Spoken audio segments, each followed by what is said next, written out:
All right, welcome to the Daily Dirt with Dustin Diggs. What an exciting podcast I have. I've been seeing this guy on Facebook more than I see the Artists United post. So I was like, I have to reach out to this guy. JC Onset is here, folks. Let's do a little round of applause there. Yes. Grew up in St. Louis. You spent 15 years here in St. Louis. You sent me your bio. Yeah.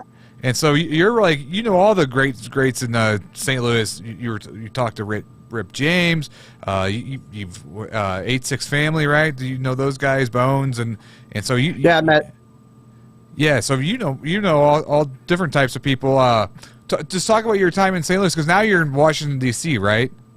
Yes. So yes, I'm on the outskirts of Washington.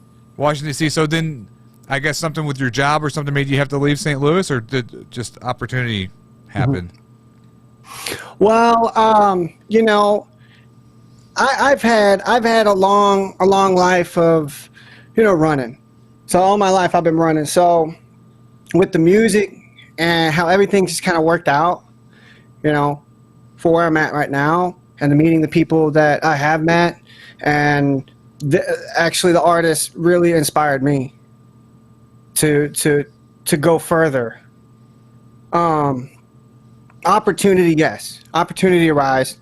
I left St. Louis. But I spent most of that time in St. Louis producing music, meeting artists, shaking hands, meeting the bands, trying to help the artists grow the fans, pretty much. Right.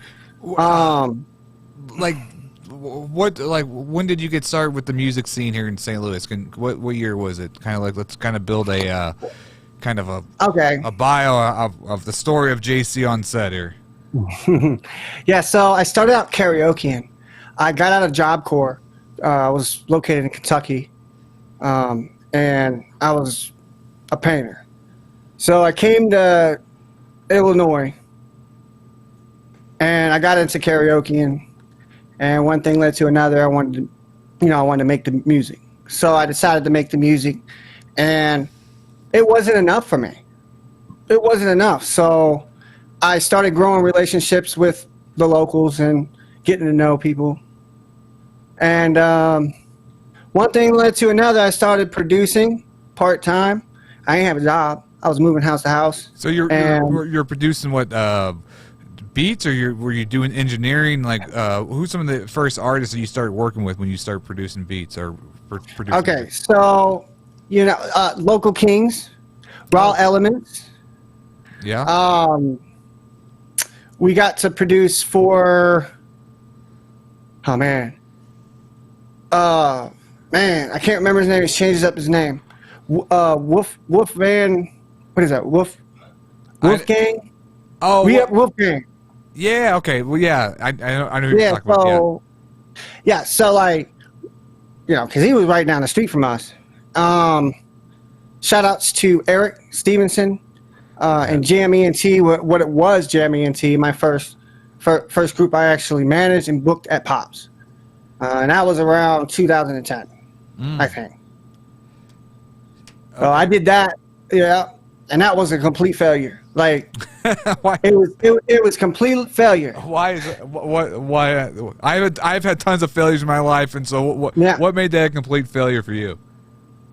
Man, see, I got all the tickets. I signed the contract. I went up there, talked to Justin and Pops and them, and they said, they sat me down, and they were like, "Here's the tickets.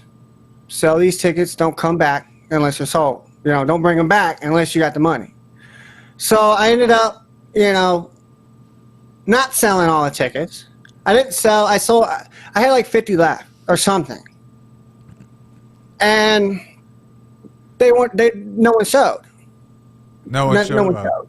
Yeah, no one showed. So there's probably like 20 people in Pops, and we were in there just going ham on the stage. We took advantage of it. Right. And I had to pay Pops the money, and I had to actually go get it. I had to go back home during the concert and get the money. So you had to pay for those 50 tickets, and then you didn't sell. Something like that, yeah. Wow. And I didn't let them down. Just the only thing was there was no one there. Yeah. But I told them I got the money. Okay, and so you're producing music, and then that's the way to get to managing, and then meeting getting new artists. into the game. Getting in the game, Splashing. Yeah. Just splashing. Getting in there, filling it out, seeing what I can do, what I can do for people. And then it pretty much led up to me selling tickets after that. I said, you know what, I can't book. I'm just going to sell tickets. So I ended up meeting J. Ed, and I ended up meeting a lot more artists from there. I ended up meeting Preach. Okay. Great guy. Yeah, great. Preach is a great guy. Yeah. He's got a lot of wisdom, knowledge in the game. I sold tickets for him. Sold 25 tickets. Those were gone quick. Yeah. He was pretty popular. So, and then from there, I grew relationships with other clubs. I started growing relationships with club owners.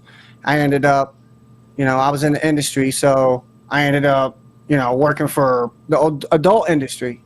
Yeah, you said that you worked for 6 months for the Hustler Club, or Larry Flint's. I'm sorry, Larry Flint's. We could probably have a 2-hour podcast just talking about the stories from that job. Oh, man, it was great. It was great, though.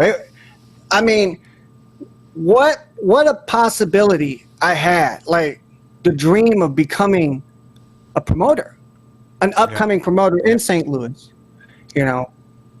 So I learned everything from them. I swapped it out to the music business, the music game.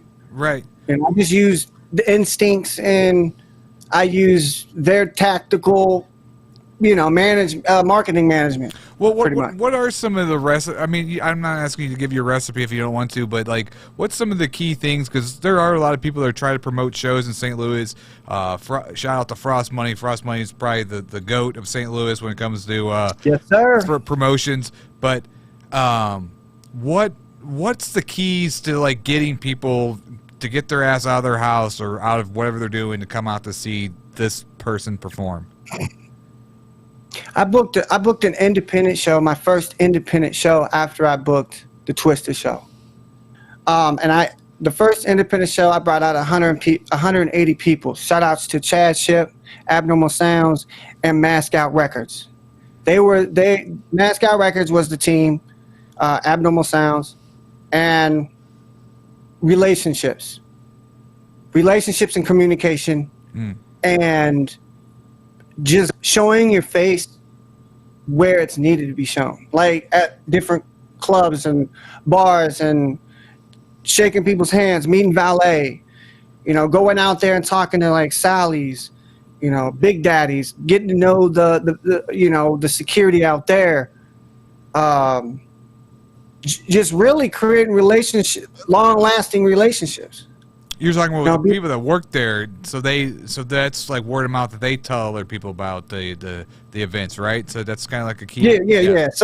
Yeah. So how I did it when I was promoting for Frost Money, I was helping him, and some other art, like Big Lou and all them, and as I used to just go to Big Daddies. I already, I promote there in the club. I would literally be walking around handing out flyers, because where do you go after hours, to somewhere, or to a bar or whatnot. But, I had relationships built from Big Daddies all the way to,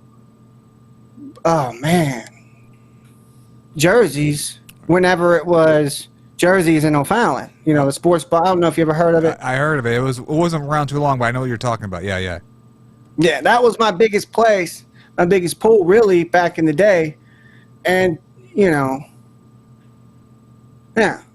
So. But what was some, like, you talking to the people, is like, I guess my question, too, is, let's say you have an event, like, 2 months out, like, do you push hard, like 4 weeks out? Do you push hard like the week of? Like, what's some of the keys you think that to build that hype? Because it's all about, my feeling is building that hype up to that event, getting the talk, getting people to talk about it. Of course. So like, this is you build relationships inside the club. The club that you're about to to perform at or you're promoting to, like from my experience, you want to make sure that every day counts up to that event. So I do a lot of inside promotions, sticking flyers up. I would take 3 flyers and I would punch them together to make them a triangle, and I set them on the bars the entire time. So anybody coming in that bar will see that on the table. Oh, there's an event. Right. 2 months. Using QR codes, even growing your own street team and making sure that they hit certain, spots in St. Louis where there are numbers of people. Ballpark Village, for instance. I used to go down there and pass out flyers all the time. We would go and meet the business people, the people that counted, and we would send teams out there. Well, my team, right. Jason, Chad, the people I was working with, and we would just converse out there 2 or 3 times a week. And that's all it took. We bought beers for people, we drank, whatever, because it wasn't like we were on the job. Right. You're just kind of socially being very social, talking to people, telling them about what's going on, filling them in with the information. Gotcha. So you did the promotions, you worked in the music scene. What other kind of stuff did you're doing the promotion. Who were you managing back in the day? Because you touched upon managing a little bit. I only manage one group, and today they're known as Rello and Famous. Okay. I did a collaboration with them this year, actually, on a beat that I bought. I didn't make it. I bought a beat and worked with them. We call each other Jammy and T. Cool. I don't know what it was, or Jam. I think it was Jammy and T. Yeah, something like that. And we were just a group of, I think, like 6 of us. And all I wanted to do was book the shows. And I booked that pop show. But other than that, like in between just trying to manage and producing and up till now, I've been more business than ever. Like I dropped from Abnormal Sounds. I still manage it. I still manage Abnormal Sounds, but right now I'm actively managing Abnormal and Chad and his beats. He's got relationships with Demolish and whatnot. We had Demolish Beats, okay, which work with Tech 9 and all of them. So yeah. So actively management, I don't do that like no more, but managing my own company and micromanagement for the production. Right. I'm kind of at that point that I got to take a break from doing a little hiatus and my reruns, but I really got to sit down and really write out a business plan and do like the marketing packages, sponsor packages, and really, if I'm really going to get to like the next step, I got to step back from producing so much content that I'm producing and really kind of focus on that to make it really grow, because that's like building the skeleton of like the company. Wow. Yeah. Yeah. Are you? So I heard you were doing 60 a month. 60. Recording like 60 to 100, or I started my first podcast was on New Year's Eve of last year, and then I did 402 shows this 2021. So nice. So sometimes I do 2 or 3 a day, and what I did was like all of a sudden, like in July, it just started catching on like a wildfire. People kept reaching out, and then I don't turn anybody away. I don't care if I'm not there to judge if the artist is good or bad. If they're doing something productive, they got a show going on and they want to promote it, I want them to come on this platform and talk about it.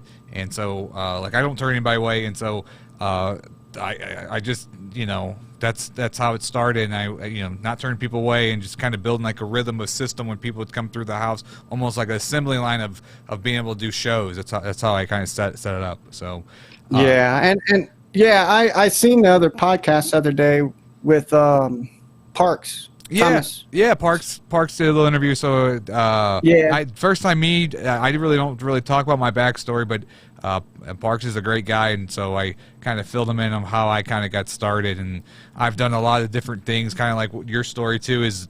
I've tried different avenues, done film and done television, done this over here.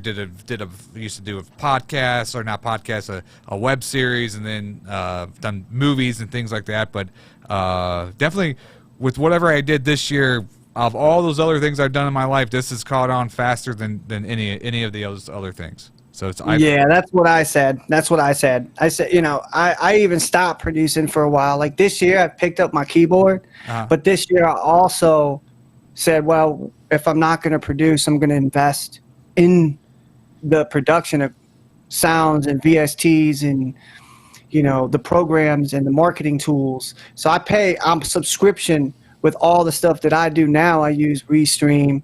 I got the Stream Deck. I have the tube, the PreSonus. I'm a PreSonus freak. Like I got everything PreSonus, everything. Even I bought the DAW, I bought the racks, I bought the keyboards, and I bought the beat pads. I got all of it. Like I just with how everything's switching over with the podcast, like you were saying, like you found a lot of love in this podcast. Yeah, I've had to myself, and it's made me realize, like, everything that I know of to this day, I use, if I need on here, like educational. Like I've been trying to educate people as well on just different things I've learned. I might not be a perfect person, and I might, everybody has their bad moments and bad years. Right. For me, it was, this was Jeremy. He had an ego, at one point. See, a lot of people I don't know if a lot of people know of my ego and what how I thought, my thought process, and all that crazy shit. But, excuse my language. Oh, you're fine. You can say I believe in the fixing the thought process first, and then going with, what you have. Yeah, I think I had the same issue when in my early 20s. I think I didn't know how to handle certain situations, and I think ego and pride really fucked me back in the day on certain things. And so really building the foundation of the Arch United Network, I made it more about what the network stands for. And so if my personal belief, if I don't like this artist personally, if they're still doing something productive in St. Louis and still contributing to like the art scene here in St. Louis, I will have them on the network. I keep all my feelings, all that kind of stuff out of it. And, it's hard. Yeah. It's hard.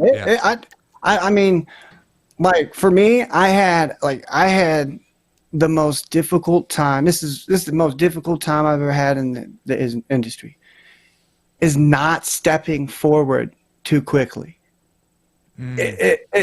Like for me, going out there and just jumping into something, that's fun for me. I love to jump in, shake your hand, and start talking. Like I had to learn that I couldn't do that because it was stepping on some people's toes. Ethically, I understand. Like that's what they were feeling. Ethically, like it was to the point where, if I went and shook these artists' hand, then someone, could have the intention of thinking a certain way, But as you grow and you figure out that if you just don't, because you can put your foot forward, but get to know people more slower. Like give them time. Yeah, to get who you are.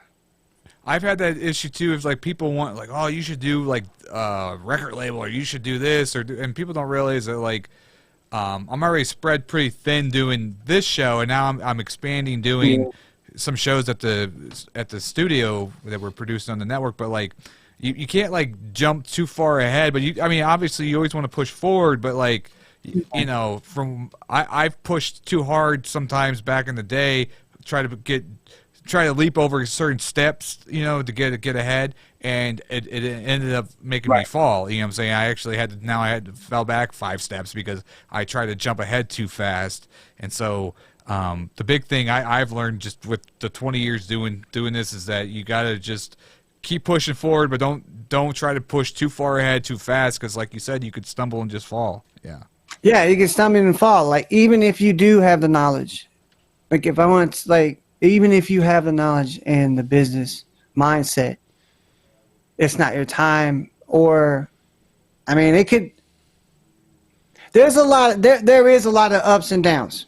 Right. To that, and you have to manage it mentally. I think a lot of mentally, because I have ADHD and bipolar.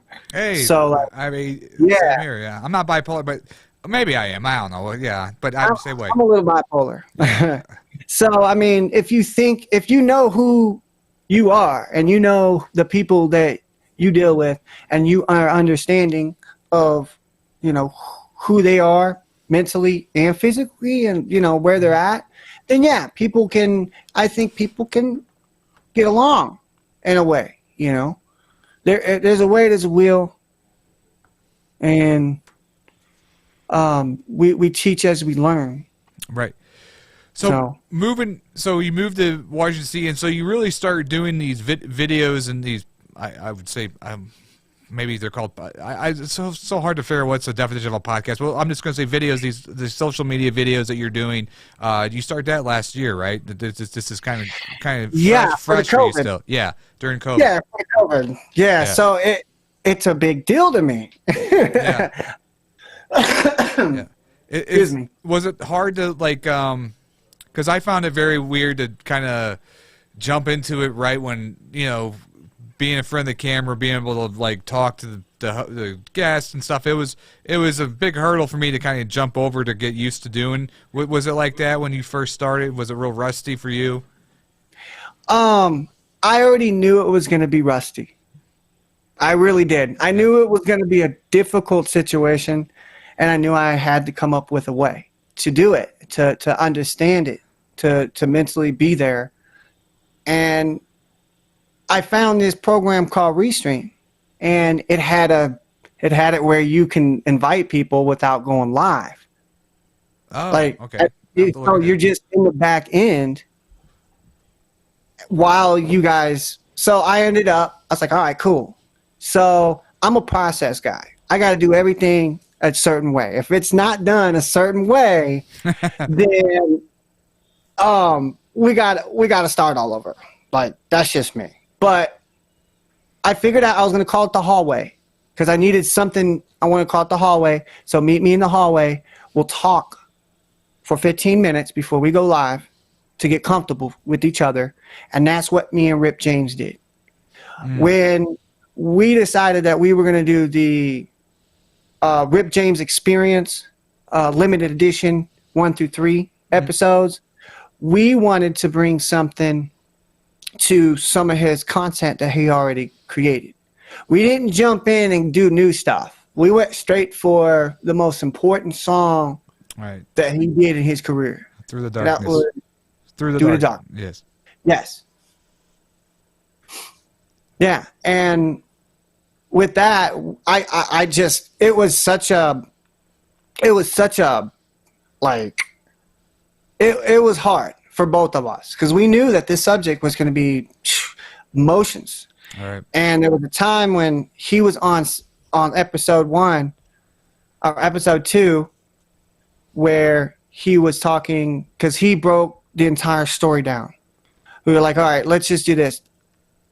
Get in your studio and talk about the film. Talk about while watching it.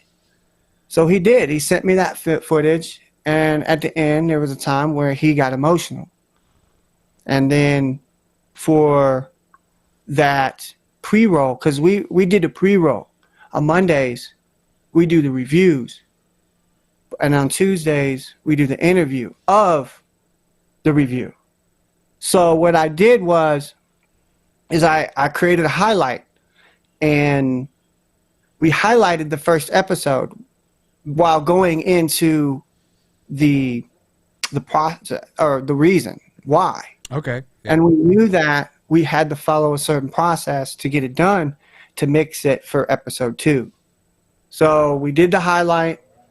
All right, we went live, Second episode, at the very end, he talked about he pretty much talked about the process of what happened, the review, and then his mom came in at the end, and it was just it just got emotional from there, and I knew it was going to be a good episode. Yeah, I have to go back and watch that one. So you kind of break it down because you do a bunch of different things throughout the week. Let's just kind of break it down for the audience here. Mondays, there's different. So each day you tune into JC, you get to see something a little bit different, right? So you kind of have a kind of a weekly schedule.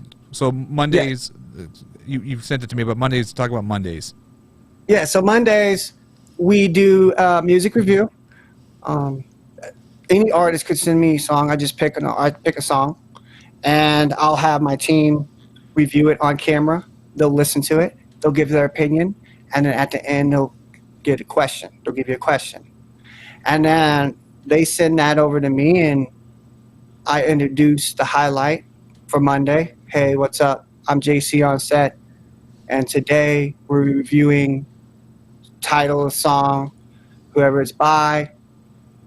Let's take a look at what Brittany B said about it, and I'll play the highlight.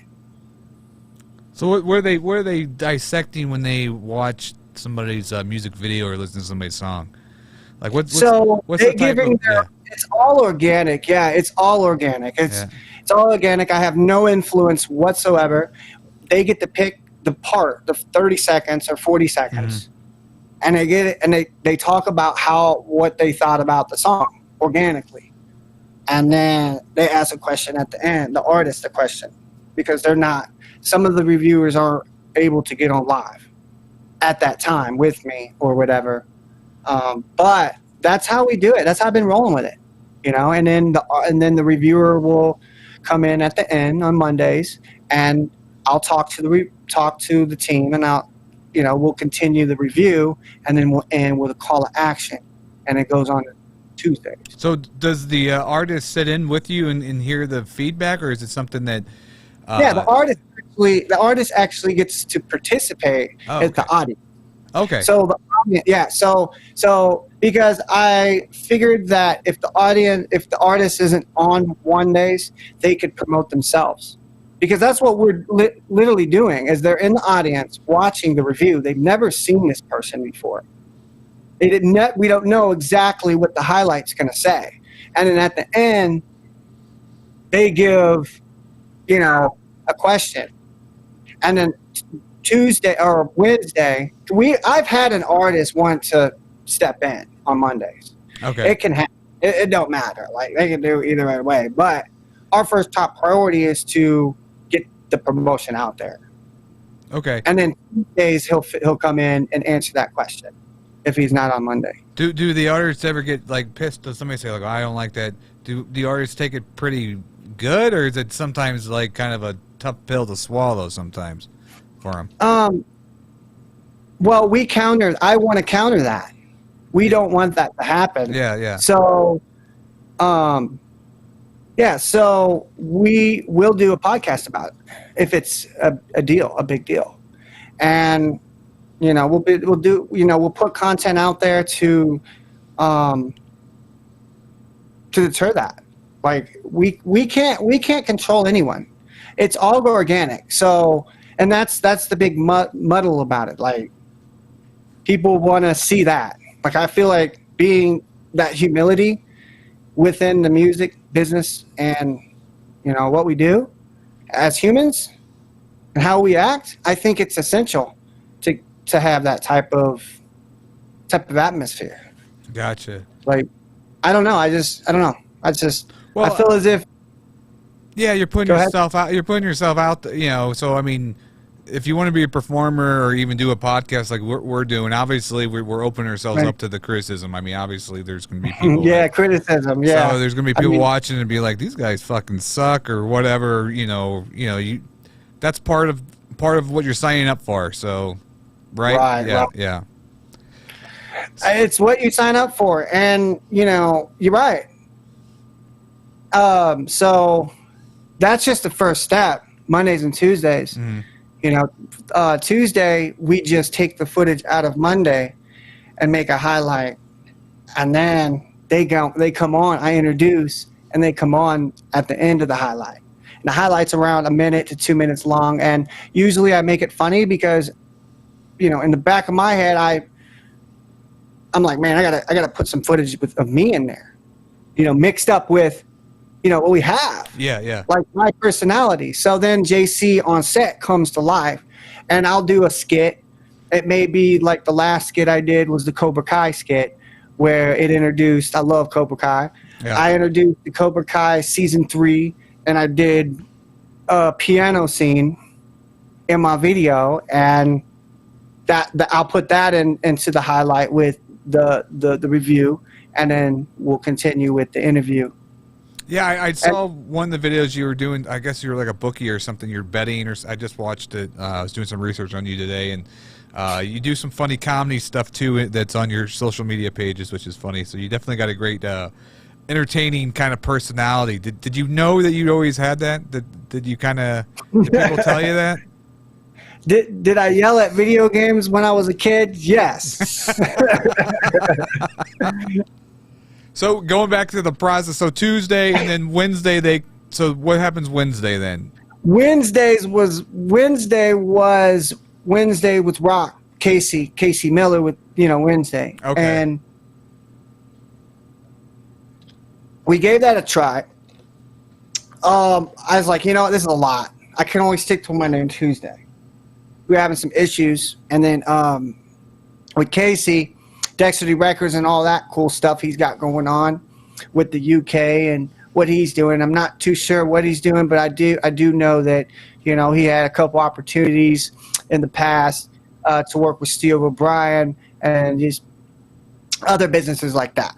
So Wednesdays, I still want to rock Wednesdays and rocks, like rock. Like I want someone to come on and for Wednesdays and sing a song or play something, guitar,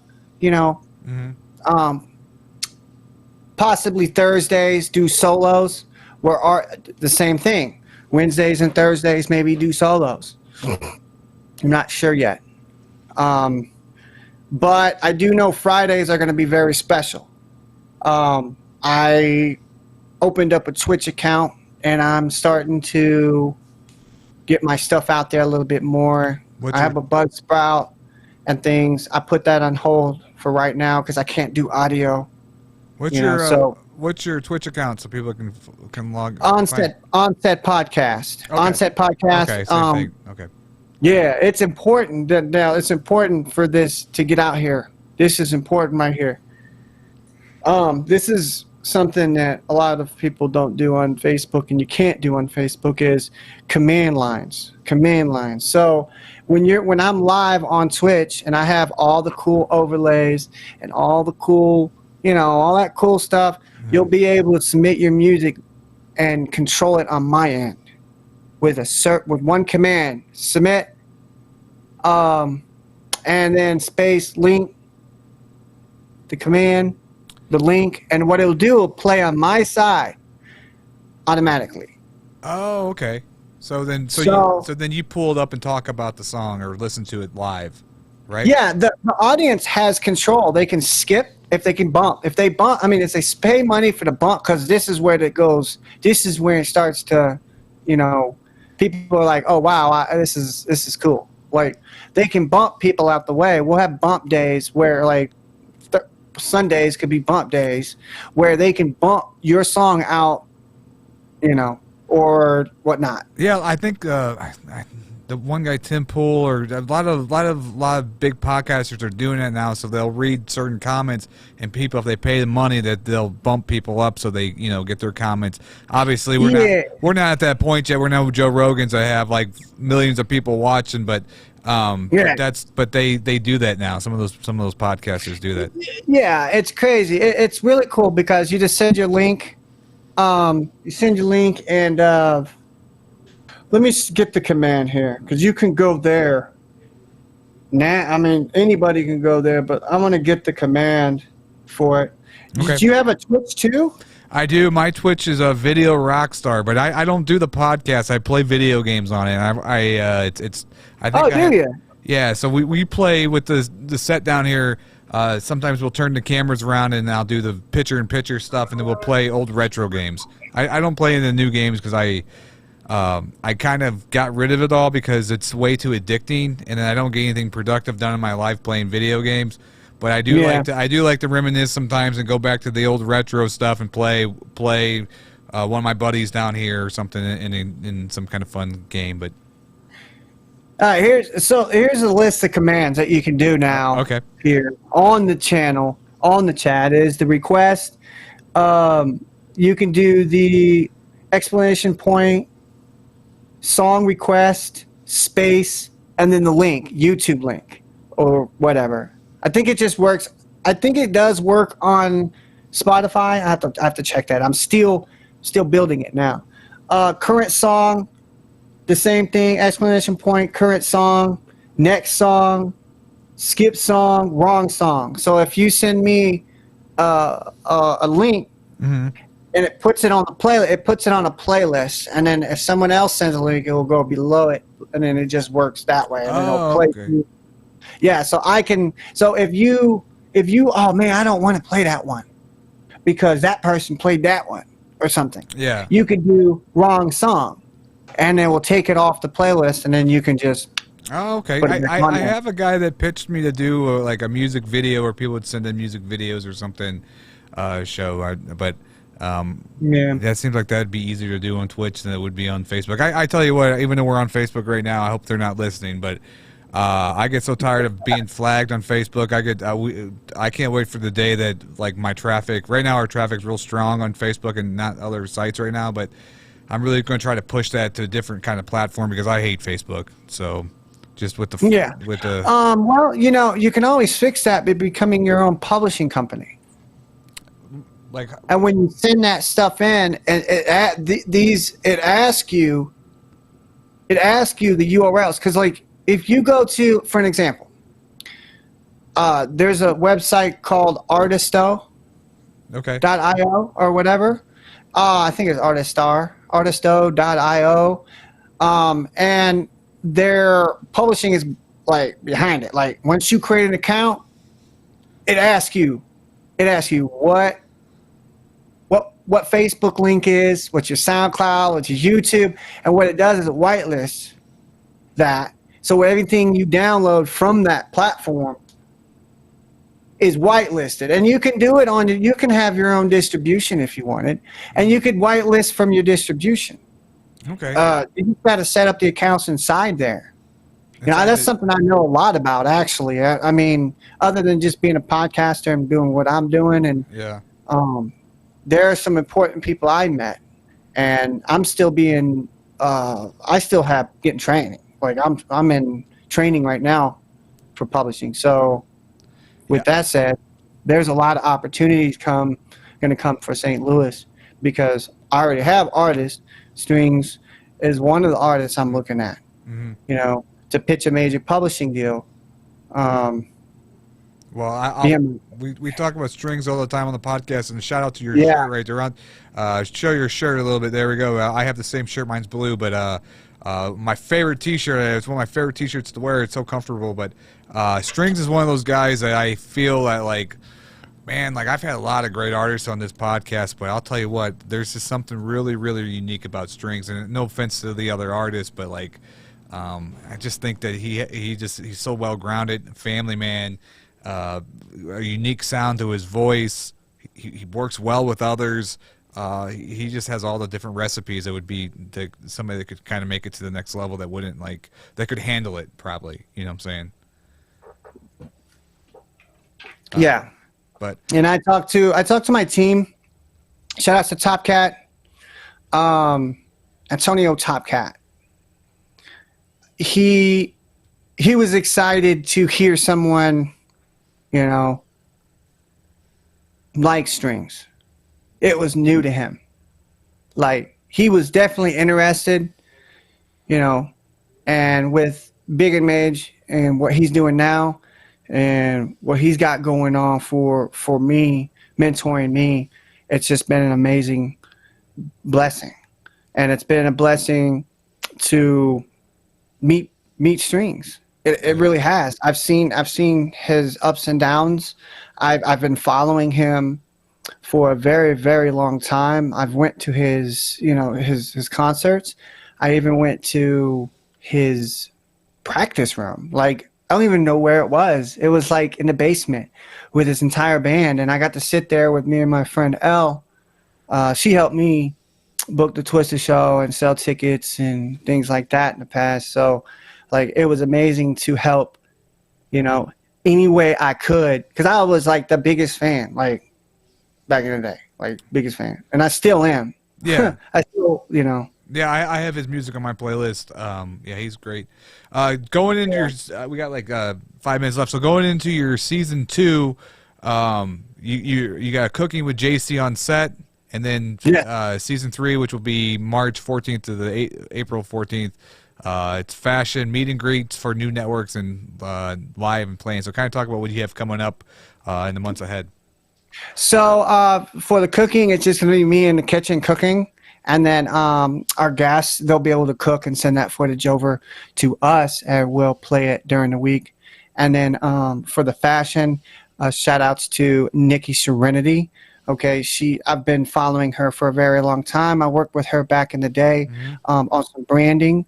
And it's when I first got into the branding and things and marketing, photography. I wound up meeting her, doing some work with her, and then meeting other people.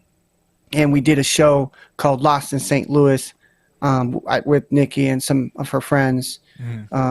So, and that was another aspect, of the entertainment world that I had to get a piece of. Like, I had to figure it out, and I couldn't show up the event. I didn't show up. There was some personal things going on. And Lost in St. Louis was awesome. It was. They had a great time. They went down and they walked around St. Louis and they took pictures everywhere, and they were tagging everybody that they were meeting, and the flyer, I made the flyer. It was a great experience to see it go down, even though I couldn't be there. Wait, was that happened? Was that recently, or was that? That was in 2018, 17. Oh, okay. So I think I heard of it. I've had Nikki Serenity on my old studio before, and I've worked with her on Local Ambition. Yeah, I did I shot their intro for them, and I shot one episode for that show. But that's a great. Yeah, there's a good fashion scene here as well. I mean, everybody always talks about the music scene, but there's a really good film community here in St. Louis, as well as a really, really fantastic photographers and fashion scene here in St. Louis as well. The movie, the independent film scene, that's the only really the group that I haven't really. Well, actually, I was in a film. I started in a film by Beast Up Films. It was called Black Sister. It was a superhero. It was for Black History Month, and I was the cop. And you can go and look up Black Super Sister on Beast Up Films. I heard of it. I've heard of that production company. I haven't got the chance to meet them yet, though. But Devious Michi. Yeah. Thomas. Yeah, he's a great guy. I was on the set with him and some other people. That was when I was venturing out. But when I said film, I meant I haven't met many people in the film. Just work on that one. Yeah, just work on that one. That one, I can't get So before we go, so cooking with JC, what kind of stuff can you cook? Because I can make a mean TV dinner. I don't know about you. Right, Mexican food, steaks, sweet potatoes, pastas, pea soup. I like pea soup. Yeah. You like pea soup? No, I'm a picky eater over here, but I tune in and watch you cook it though. I do that. Yeah. Hey, I'm going to be cooking a lot of stuff, but mostly I think it's going to be Mexican food, and pastas and cakes and cookies. Well, I'm excited to see that. That'd be good. That'd be an interesting show to watch.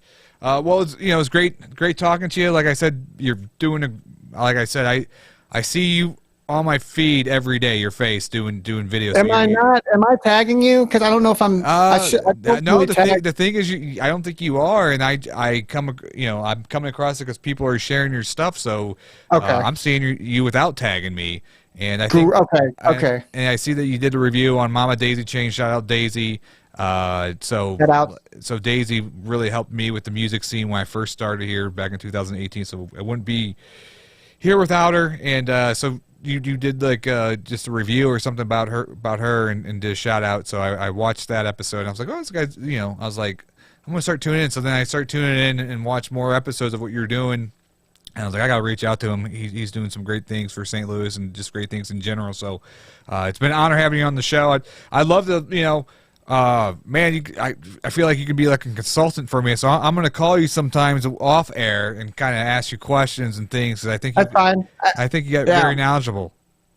Thank you very much. And just if you haven't liked Onset Podcast, if you haven't added me on Facebook, it's JC Onset. And I definitely. Yeah, and I definitely appreciate this opportunity. If I don't know, I always will know someone who knows. Okay, that's fair. That's Google. Fair. Yeah. Okay, Google.